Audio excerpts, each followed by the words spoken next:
Hi guys, now is February 9, 2026 Monday. Guys, sa video kong to, i-flex ko ang aking Blue Wow na adapter charger. Ito siya guys, oh. Type C audio splitter to siya guys. Kasi mostly, ito guys, oh, Blue Wow. Kasi mostly sa atin guys, mga mamahali na ang phone ang ginagamit. So, alam ko na wala ng audio jack or audio port. Wala ng saksakan ng headset or headphone. Ang mga mamahalin, di ba? Wala nang butas. So, ang kailangan natin guys, ito talaga guys. I think kailangan talaga natin to. Ang phone ko kasi is Type C. It's up to you guys kung ano. iPhone ang sa inyo. I-click nyo lang ang link ko. Merong mga choices doon.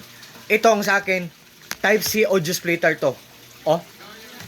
Dito tayo mag-charge. Dito tayo mag-connect ng headset or headphone or kung mag-live tayo dito, microphone dito. Yan. Ang brand nito ay Blue Wow Splitter, audio splitter. Ito guys ha. Wait guys. Isaksak natin to dito sa phone natin. Wait guys ha. Yan. So, nakasaksak na. Kung wala ng audio port, wala nang saksakan ng headset, dito na tayo magsaksak guys. So, wait guys ha. Diba? Meron siyang butas guys. So, yan. Ito ang headset ko. Like for example guys ha. Oh, ito guys oh. Yan. Isaksak natin. Yan. Nakasaksak na. Yan. 'Di ba?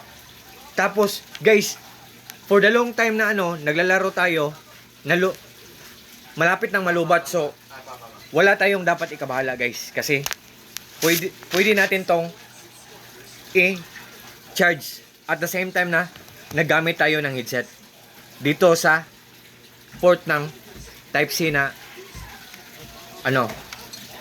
so i-charge natin sa guys ha. Look at guys ha. May ako guys oh. Power station ko guys oh. Oh. Type C to Type C guys ha. Oh. Yan.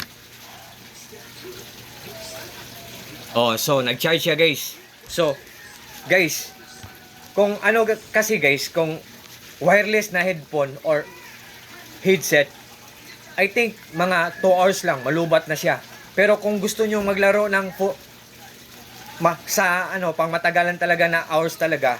So, kung ang phone nyo 10 hours malubat, so 10 hours din kayong nagagamit ng headset kasi nakakonect ang headset nyo sa phone nyo, di ba? Oh. Nalubat siya, i-charge natin. At the same time, nagamit pa rin tayo still ng headset natin. So, ganyan kaganda ang Blue Wow na splitter na to guys. Audio splitter to. Pero Type C ang sa akin kasi Type C ang phone ko. Pero kung iPhone ang sa inyo, so iOS ang sa inyo. Type iOS to iOS din dito. Tapos ang headset, ang butas, ang size ng butas is 3.5 mm. Audio. Guys, sa lang guys ha, hindi ako namimilit guys ha, pero guys, kailangan talaga to natin guys. Mostly, tayong lahat, kailangan ito.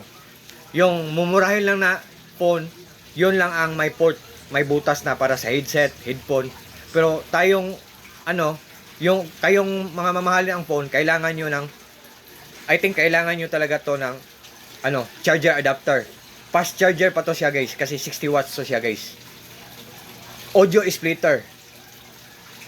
Mag-charge tayo, gagamit din tayo ng headset or headphone or microphone sa live natin. So, guys, nandyan lang sa link ko guys ha. To all my friends, thank you so much po sa trust po, sa suporta. Hindi ako namimilit guys ha. But maganda to, but still yet, kayo pa rin ang magdesisyon. It's up to you. God bless us all guys. Peace.